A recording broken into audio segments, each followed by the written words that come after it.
네, 고등법원 부장판사 얘기 더 해보겠습니다. 이슈플러스 김효정 기자 나와 있습니다. 김 기자, 고법 부장판사 보임이 왜 이렇게 판사들한테 관심인 사안인 건가요? 네, 오늘 법관회의에서는 전국 법원의 대표 법관들을 대상으로 온라인 투표를 거쳐서 네. 과반 이상의 찬성을 얻은 안건 위주로 의안을 상정했는데요. 네. 이 중 고법 부장판사 보임 폐지건은 75명의 대표 법관이 참여한 투표에서 네. 71표를 얻어서 가장 높은 지지율로 안건에 상정됐습니다. 네, 뭐 절대 다수가 관심이 있다는 건데 고법 부장 판사가 되는 것과 되지 못하는 것이 판사들한테 뭐 입장에서 어떤 차이가 있나요? 네, 흔히 검찰에선 검사장을 검찰의 꽃이라고 부르는데 네. 법원에선 고법 부장판사를 법관의 꽃이라고 부릅니다. 네. 일단 운전기사와 전용 차량이 지급되는 등 차관급 대우를 받는데요. 네. 더 중요하고 본질적인 것은 판사의 신분과 직결돼 있다는 겁니다. 신분과 직결되어 있다는 건 무슨 말인가요? 네, 대법관 임명은 별도로 하고 네. 판사는 법에 명시적으로 규정된 승진 개념이 없습니다. 네. 다만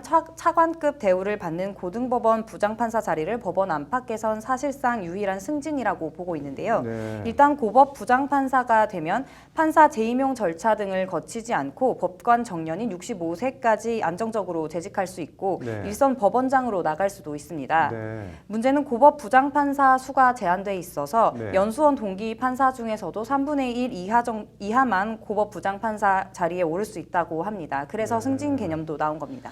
판사 입장에서는 그럼 뭐 인사권을 쥔 대법원장 눈치를 안 볼 수가 없는 구조네요. 예, 그렇습니다. 고법 부장을 대법원장이 발탁하기 때문에 승진을 네. 앞둔 지방법원 부장판사 입장에선 대법원장의 눈치를 안 볼 수가 없고 네. 이 때문에 인사권을 고리로 한 대법원장의 이른바 제왕적 권력 얘기가 끊임없이 나오는 이유입니다. 네, 뭐 법관의 주장처럼 고등법원 부장판사 임명을 대법원장이 보임하는 지금 구조를 깨트린다면은 뭐 어떻게 하자는 건가요? 어쨌든 누군가는 그 자리에 가야 되는 거잖아요. 네, 그래서 나오는 얘기가 지방법원과 고등법원을 이원화하자는 건데요. 네. 지방법원과 고등법원을 서열화하는 지금의 개념이 아니라 대등하게 놓고 지법판사는 지법에서만, 고법판사는 고법에서만 근무하도록 네. 하자는 겁니다.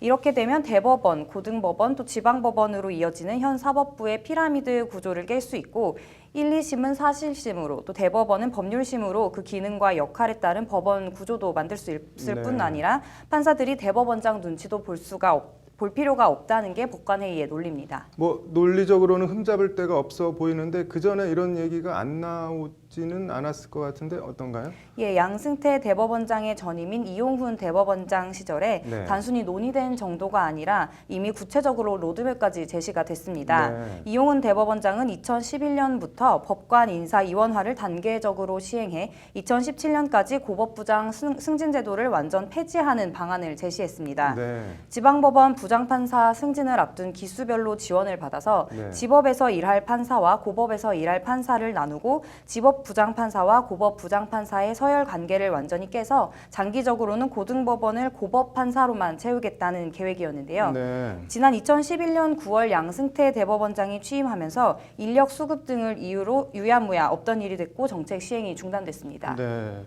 내일 인사청문회 앞둔 김명수 대법원장 후보자도 이 지방법원과 고등법원 이원화가 법원의 역량을 높이는 데 기여할 거다라는 입장을 밝혔는데 실제로 시행될지 궁금하네요. 잘 들었습니다.